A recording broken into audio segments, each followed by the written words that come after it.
Hello and welcome to another episode of Coffee with the President. It's getting that colder time of year, and I don't get as good a mileage out of my coffee as I do in the summer, but we'll keep drinking it and stay warm. And I get to do this one with my friend Doc Elder, and just thinking back, this is how he started my tenure, was with an interview with you. So we got to sit down and talk about my vision and direction to begin, and I can't believe it's already been 2 years, and just time flies when you're having fun, I guess. And Dr. Johnston is appropriate because we're in the holiday season and the expression is out with the old, in with the new. So let's talk a little bit about the year 2024 and then look forward to 2025. 2024, I think many great things happened, but first and foremost, we've seen a real influx of students, and student growth has been really, I would say, one of your big successes so far.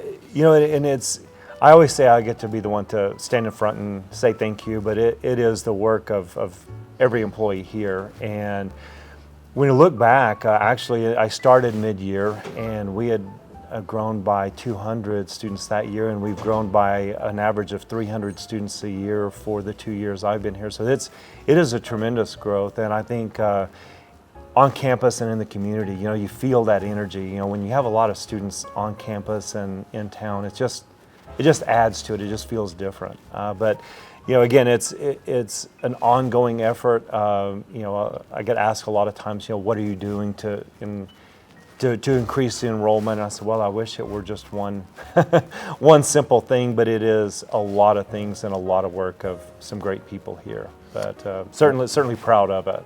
Where have we seen the biggest growth, and where can we still improve? I think again, we have a lot of popular programs, but it's always going to be a balance of residential and online or distance education students. I think any university, you have to have a large distance education presence to just really survive. And we don't often think of higher education as a business, but it is the business of what we do, of educating students. But that residential growth, and there's been questions about that of, do we still need in-person? And I think we are proof positive. Our students need that in-person interaction. And we have students today, there's a new, I don't think it's so new anymore, but this middle space, we have students that live on campus and have a mixed schedule. They have online and face-to-face courses, and they're living in our residence halls. So I think that's the space that we'll continue to see growth, because it provides a little flexibility and still get that great university experience. Yeah, and actually that's why I can't just do an open-ended interview with you today, because I'm going to have to go off and I get to go off and teach an in-person class here in a little while. Absolutely, yeah. Well, 2024 was a milestone year in two respects. First of all, it was the 90th anniversary of the university in general, 50th anniversary of K&W. So talk a little bit about those anniversaries. Yeah, you mark those milestones. I'm always very sensitive to the history of our university, of our institution, and I commented as we reflected on 90 years. President Meister, his desk sat where mine sits today, and there's a photo in my office, and that was one of the things that it just really struck and resonated with me about the great work we've done for 90 years, that he was sitting in my office the year I was born. So there's a continuity and a responsibility, but to get to reflect on that, to say 90 years of student success, all of the Greyhounds we've graduated and put into the world, and we saw some of those coming back now and being very generous in their gifts to the university. And but there are things like those dedications, having a photo with 4 presidents, and I always think of those almost like a generational picture, when you have the opportunity to have those. And, unfortunately didn't get the opportunity to meet Dr. Frost before he passed, but having so many of us, past and present, that are living and working in the community, still being a part of the university, and then recognizing tremendous careers. Dwayne Ryan, over 50 years, and I would tell people, that's not a piece of your career. That's a major part of your life and a life's work. So getting to dedicate that and seeing so many people come back and his family, and so it's just been that really a banner year, and that anniversary gives us that opportunity to look back and say, wow, we've done some great things. You've heard the expression, can't see the forest for the trees, and sometimes we get into the trees, and it's nice to just step back every once in a while and say, wow, this institution has done some great things. You touched on the fact that it was a very good year. We must have been very good boys and girls because Santa was very generous. Two amazing gifts from two benefactors. Oh, yes. The Alsop's Family Foundation, a $2 million gift. And, the flexibility in that one, it's really nice to have gifts that, not too restricted. It allows us to be responsive to the needs of the university. And of course, the Steve Loy Family Foundation, their gift of $2.5 million, and there's just so many generous alumni now. And I think the work of our advancement team, just reconnecting and providing those opportunities, and it's always that connecting the needs of the university with the interests and the passions of these individuals. And Dr. Gay Supanel, see her name, and continues to support and work. So there's, it goes back to, 90 years of history, and you see these people that are successful, contribute tremendous things to the world, and then come back and recognize the roots of where they began. So we're certainly blessed in that respect too. It was obviously a sad year for us. We lost some very valuable people that had been instrumental in the success of the university.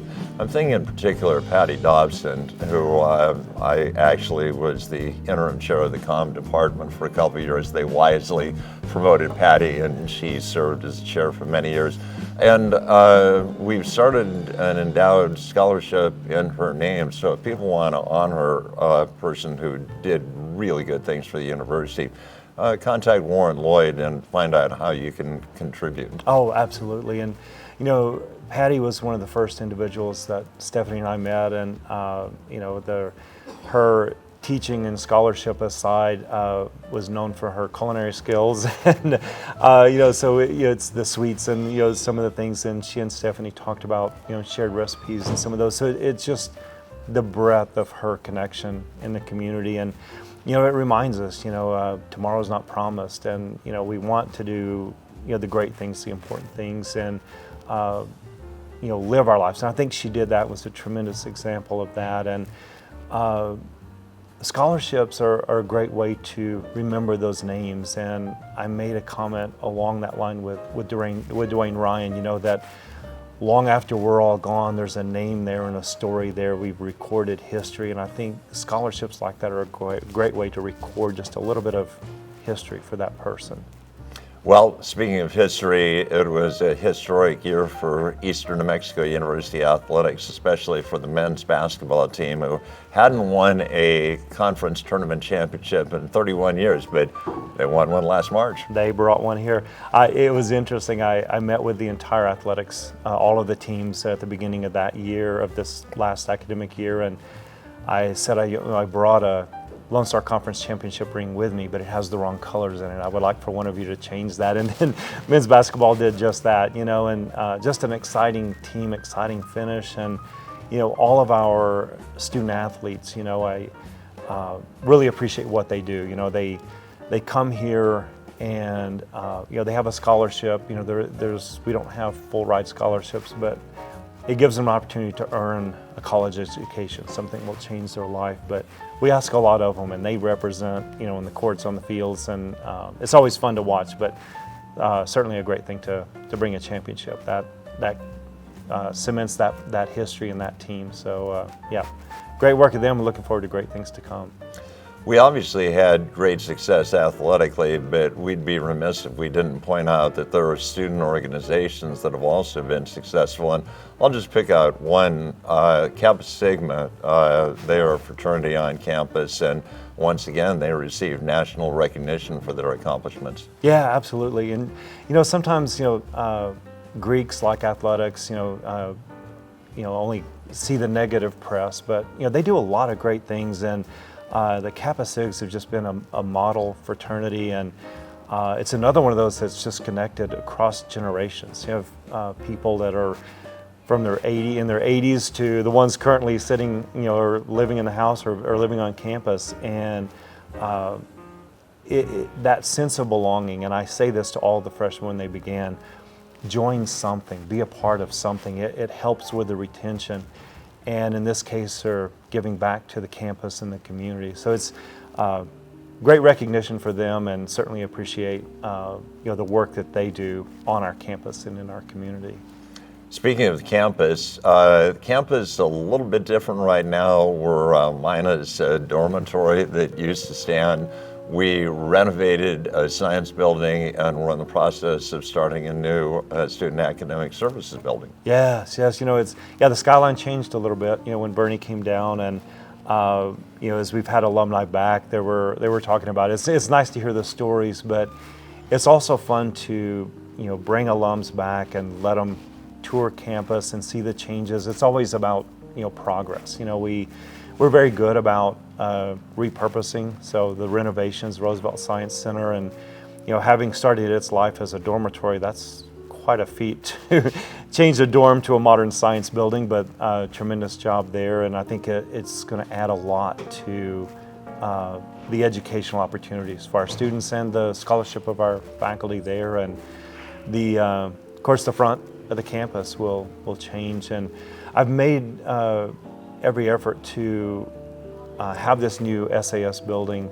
reflect that historic architecture. So that building, when it's done, will look like it belongs to this historic campus and honors the architectural style of the administration building and Roosevelt County Museum. So it'll belong in that historic front space.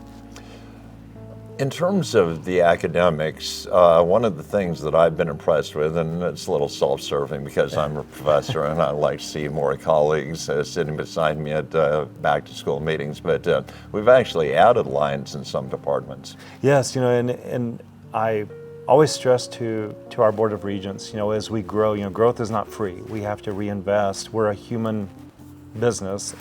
We have to reinvest in the faculty and the staff that support that growth. So as we see growth in the addition of the Master of Social Work program, hiring lines there, and as departments grow and colleges grow, we're mindful of keeping the numbers, that student-faculty ratio. That's important. It's a hallmark of what we are, that personal touch. So we just add lines as we grow, and I think we'll maintain who we are as a university. Well, Dr. Johnston, we've talked a lot about 2024. Let's look ahead to 2025, and what do you hope next year we'll see? And that's really a good segue into continuing to invest in the growth. That's and it's not growth for growth's sake. It's not about just numbers. It's really about providing access and opportunity for as many students as we can in this state, in this region, in the country, in the world. And we do great work. We're very good at what we do. And I'll work beginning with legislative sessions. So now we're back to where I began, the long session starting in January. But it's an opportunity to advocate and bring the capital outlay and the instruction in general, our state appropriations, to advocate for increasing those dollar amounts to let us continue the great work that we're doing.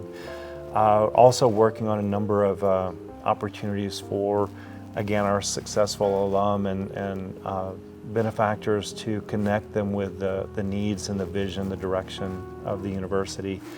And finally, I know I've talked about my vision of One Eastern, who we are as a system, and really making strides in that now. The first phase, I always say, was, I guess, the boring part, the administrative things, the behind the scenes things that we have to get in order.